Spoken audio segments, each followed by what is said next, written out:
Have you wondered why, when we watch a movie, there is a scene in which hero is suffering and nature provides the same reflection of the same? जैसे कि आपने कभी देखा होगा कि अगर पुरानी मूवीज़ देखी होंगी अपने 90s के टाइम की, जब अमिताभ बच्चन हमेशा आता था तो उसकी माँ बीमार होती थी and he was chasing after a dog for a chapati. तो कभी आपने नोटिस किया कि जब भी ऐसी सिचुएशन होती है, why there is always nature that depicts the reality what goes inside? This is where T S. Eliot comes into play. He has propounded a very interesting and very lovely concept called objective correlative. Objective correlative stands for something.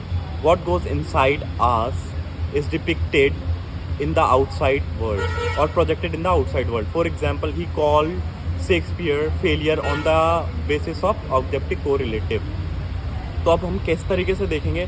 कभी भी आप किसी भी play को देखें, movie को देखें, या विक्टोरियन और एलिजाबेथन आपने अगर थिएटर ड्रामा अगर आप देखेंगे, पढ़ेंगे, तो आपको ये चीज़ पता लगेगी कि जिस तरीके से जो सिचुएशन होगी ना, या जिस तरीके से हम एग्जांपल लें कि जिस तरीके से किंग डंकन को जब वो मारता है, कौन, मैकबेथ, तो उस टाइम कौन सी लाइन आती है? Horror horror.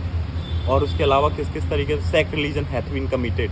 तो ये जो एटमोसफियर और ग्लूमी एटमोसफियर है और आसपास है ना, वो पोर्टर सीन आता है उसके जस्ट बाद। क्यों?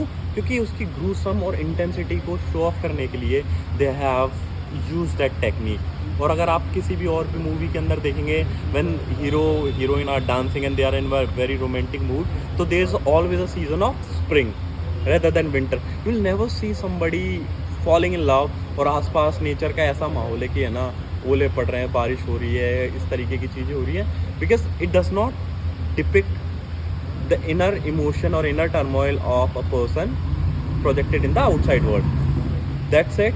Have a nice time.